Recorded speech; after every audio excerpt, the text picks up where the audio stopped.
The pilot exercises are these exercises we have organized in order to test the DARWIN Resilience Management Guidelines in different contexts. We organized 3 of them in Italy and 1 in Sweden.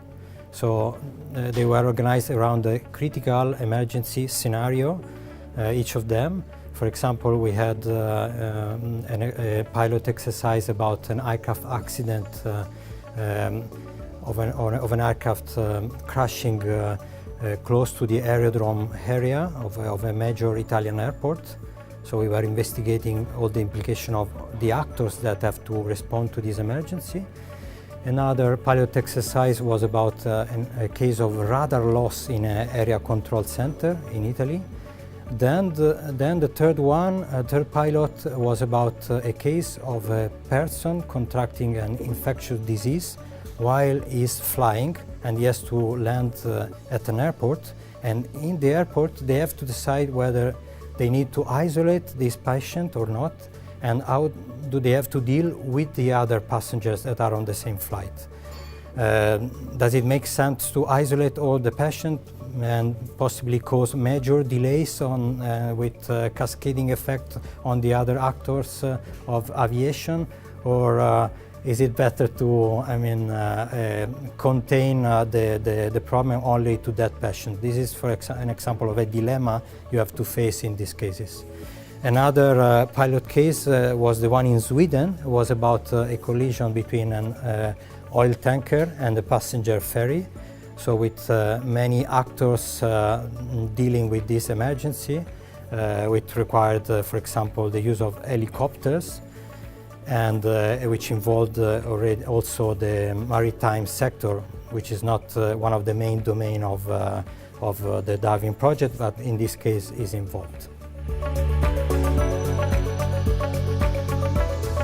We organized this pilot because we wanted to simulate the DARWIN Resilience Management Guideline in a realistic environment, but in a simulated type of crisis.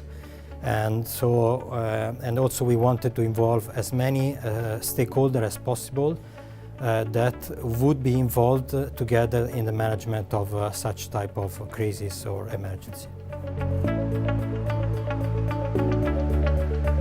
Main findings is that organizations dealing with critical infrastructures, which is the topic of the DARWIN project, can learn important lessons on aspects such as how to identify fragilities in their emergency plan, but also how to identify strong points of their plans, also in everyday operations that can be used during an emergency. This is a very important point.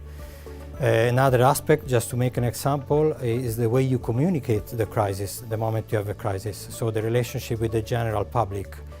We no doubt that with social media, you cannot wait for a long time. You have to send messages as soon as possible to the general public. Otherwise, you will be overcome by other messages, possibly not credible ones in the social media. And this will create potentially confusion, panic, and make the general public not to help in the resolution of the crisis. So this is also a quite important finding. A key point we would like to, we think we have contributed to with pilot exercises is also to let this organization understand how they can coordinate among them during an emergency. This is a very critical point because sometimes in the management of these emergencies we have organizations with very different cultural backgrounds and very different competencies. So the collaboration among them is not straightforward. And we think that the adoption of the DARWIN Resilience Management Guideline contributes significantly to improve their understanding how to cooperate among them.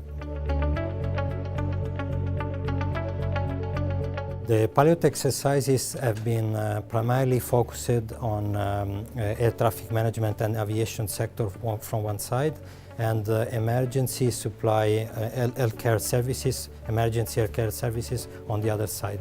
However, since in all these kind of crises there are many other actors involved, the results of the pilot exercises can be of interest also for other organizations managing critical infrastructures.